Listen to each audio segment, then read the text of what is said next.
akan membincangkan program webinar yang bertajuk Kesedaran Berkaitan Denggi dan Nyamuk Aedes. Pengenalan. Program dirancang untuk pelajar-pelajar Sekolah Menengah Sains Selangor mengenai denggi dan nyamuk Aedes. Berdasarkan kenyataan media pada 29 September 2022 oleh Ketua Pengarah Kesihatan mengenai situasi semasa demam denggi di Malaysia, ia telah mencatatkan peningkatan kes sebanyak 116.7%. Situasi ini adalah amat membimbangkan dan memandangkan tahap kesedaran rakyat Malaysia yang masih rendah, maka usaha berterusan perlu dilaksanakan sehingga matlamat membasmi denggi tercapai. Antara intipati yang akan diketengahkan adalah mengenal pasti punca penyakit, mengetahui gejala penyakit, langkah-langkah yang perlu dilakukan sekiranya dijangkiti, kaedah pencegahan penyakit dan penggunaan aplikasi serta teknologi yang digunakan untuk memerangi denggi dan nyamuk Aedes. Informasi ini penting bagi memupuk kesedaran warga sekolah supaya dapat hidup dalam keadaan selamat dengan taraf hidup yang berkualiti. Program ini turut menyokong seruan kerajaan ke arah merealisasikan Pelan Strategik Agenda Nasional Malaysia Sihat 2021 sehingga 2025. Tujuan: diskusi secara teori dan praktikal mengenai ancaman denggi dan nyamuk Aedes serta implikasinya. Di akhir program, peserta-peserta akan: yang pertama, mengetahui penyakit-penyakit berkaitan nyamuk Aedes. Kedua, mengetahui risiko bahaya demam denggi. Ketiga, mengetahui faktor dan punca berlakunya wabak virus yang dibawa oleh nyamuk Aedes. Keempat, mengetahui implikasi wabak denggi kepada individu, masyarakat dan negara. Kelima, mengetahui penguatkuasaan dan undang-undang berkaitan penyakit bawaan vektor nyamuk Aedes. Keenam, mengetahui teknologi dan aplikasi terkini yang digunakan bagi menangani ancaman wabak denggi. Matlamat umum. Yang pertama, memberikan kesedaran kepada para pelajar mengenai bahaya penyakit demam denggi. Kedua, mewujudkan sikap ambil peduli di kalangan pelajar berkaitan ancaman denggi dan nyamuk Aedes. Ketiga, meningkatkan pemahaman para peserta tentang denggi dan nyamuk Aedes. Keempat, menyampaikan maklumat berkaitan langkah-langkah pencegahan dan kawalan bagi membendung penyakit tersebut. Matlamat teknikal. Pertama, menyampaikan ilmu berkaitan teknologi yang boleh diguna pakai untuk melawan wabak denggi dan nyamuk Aedes. Kedua, perkongsian medium saluran yang lebih efisien melalui platform tertentu kepada para pelajar bagi langkah pencegahan dan kawalan denggi. Matlamat pelaksanaan. Yang pertama, memahami perlunya toleransi setiap individu untuk menangani wabak denggi. Kedua, program seperti ini boleh memberikan manfaat kepada para pelajar tentang kesan denggi kepada semua pihak. Ketiga, meningkatkan kefahaman tentang kesan buruk nyamuk Aedes dan wabak denggi. Keempat, mewujudkan persekitaran yang bersih dan sihat di kalangan rakyat Malaysia. Bimbingan dan kesedaran kepada semua lapisan masyarakat. Satu aktiviti pencegahan adalah melalui proses pendidikan untuk meningkatkan pengetahuan tentang penyakit denggi. Masyarakat perlu melakukan amalan pembersihan persekitaran rumah secara berjadual sekurang-kurangnya sekali seminggu. Menggalakkan masyarakat membudayakan amalan cara hidup sihat melalui proses meningkatkan kefahaman, membina kemahiran dan menterjemahkan pengetahuan tentang amalan cara hidup sihat. Sesi soal jawab berkenaan kes denggi. Apakah penyakit denggi? Adakah ubat vaksin yang boleh merawat penyakit denggi? Apakah tanda-tanda seseorang diserang demam denggi? Bagaimana cara untuk mengawal dan mencegah penyakit denggi? Di manakah nyamuk Aedes membiak?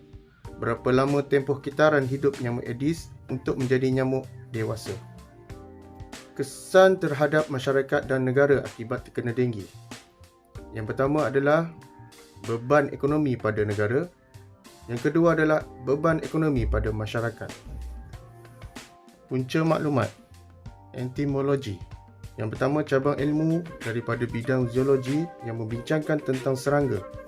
Dalam kes denggi, nyamuk Aedes serta kitaran hidupnya. Yang kedua, faktor entomologi. Ini merupakan langkah utama yang sedang dijalankan di Malaysia dalam menurunkan bilangan jangkitan. Bermula daripada rumah anda sendiri, tindakan harus diambil dengan memastikan tempat-tempat pembiakan nyamuk dihapuskan. Yang ketiga, dengan melakukan fogging. Punca maklumat yang kedua adalah meteorologi. Yang pertama, cabang ilmu yang mengkaji tentang cuaca dan iklim di suatu tempat. Ia juga merupakan faktor utama yang menyumbang kepada kes denggi. Yang kedua, cuaca di Malaysia adalah panas, lembap dan hujan sepanjang tahun. Faktor seperti angin monsun juga mempengaruhi kekerapan hujan di kawasan tertentu. Yang ketiga, kawasan pantai timur semenanjung Malaysia mengalami hujan lebih lebat antara pertengahan Oktober dan Januari disebabkan angin monsun timur laut. Cuaca sebegini adalah sangat kondusif dalam menggalakkan pembiakan nyamuk Aedes.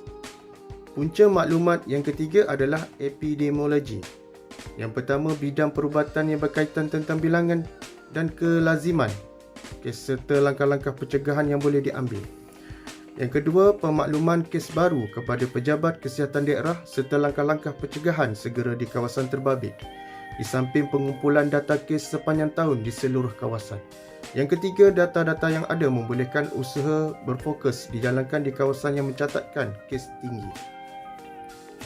Butiran program di mana tarikh dan hari pelaksanaan dijalankan pada 11 Disember 2022 bersamaan dengan hari Ahad, dan masa pelaksanaan pada pukul 10 pagi hingga 12 tengah hari.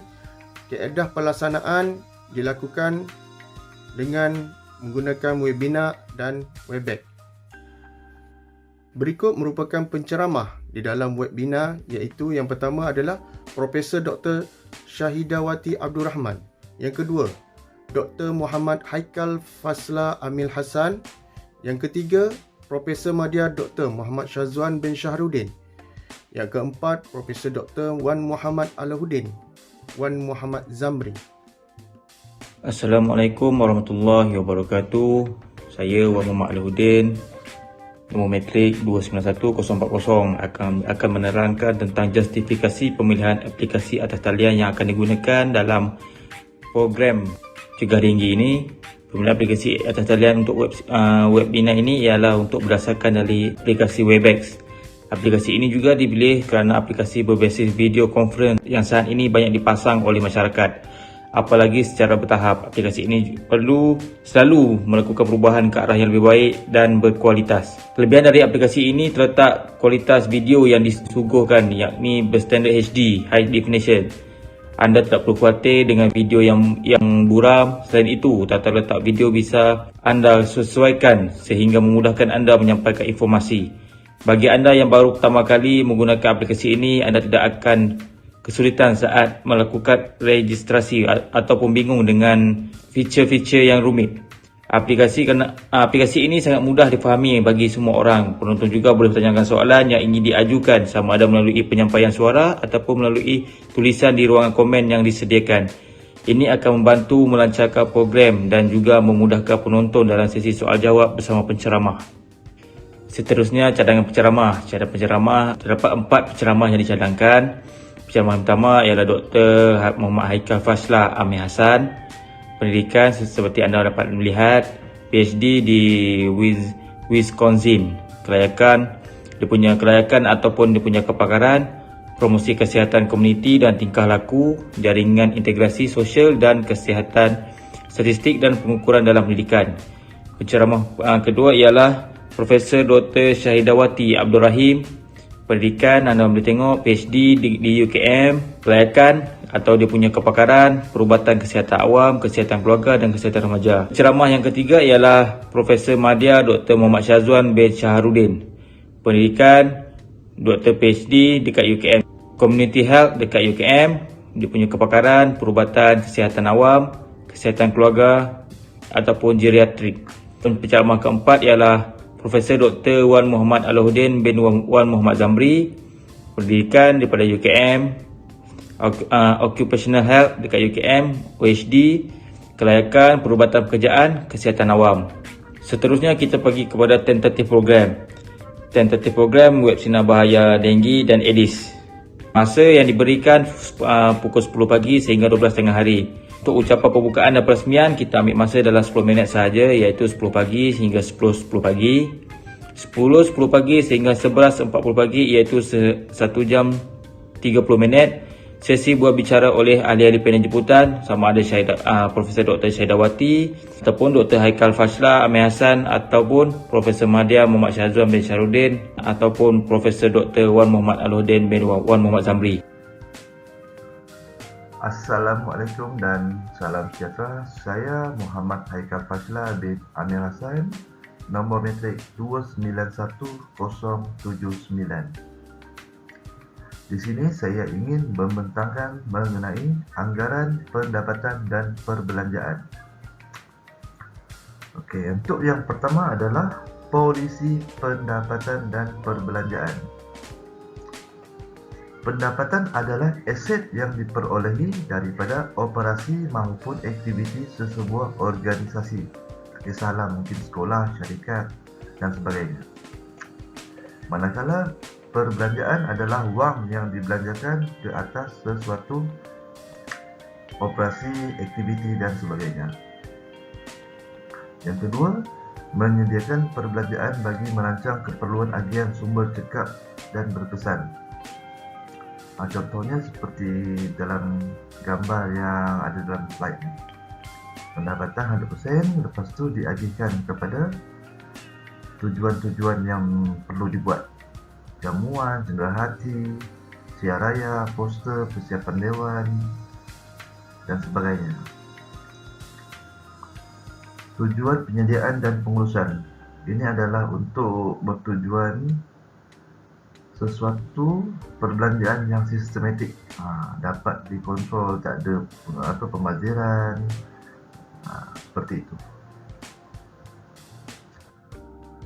Okey, bagi jabatan kuasa pelaksana, apa yang kita tahu, jabatan kuasa adalah pengagihan tugas kepada setiap jabatan-jabatan kuasa yang diberi.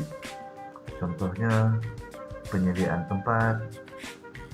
Bagi penyediaan tempat ni mesti merangkumi semualah, contoh menghiasi meja, pelan susun atur kursi, meja cenderahati dan sebagainya. Yang kedua, membuat anggaran perbelanjaan. Ya, tu yang seperti yang tadilah, perbelanjaan dan pendapatan. Yang ketiga adalah menyediakan butiran program. Ini adalah mengatur dan menyelaras dengan AJK pelaksana yang terlibat untuk kelancaran majlis. Yang keempat adalah pembantu teknik. Ini adalah seperti tugas dia menyiapkan teks doa, pengacara majlis dan mengendalikan perasmian majlis. Yang kelima adalah penyediaan poster.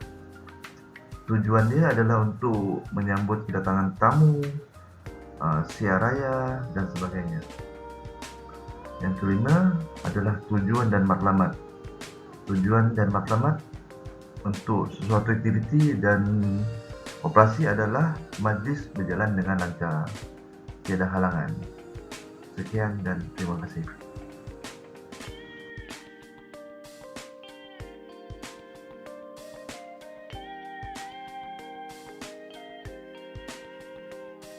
Assalamualaikum warahmatullahi wabarakatuh dan salam sejahtera.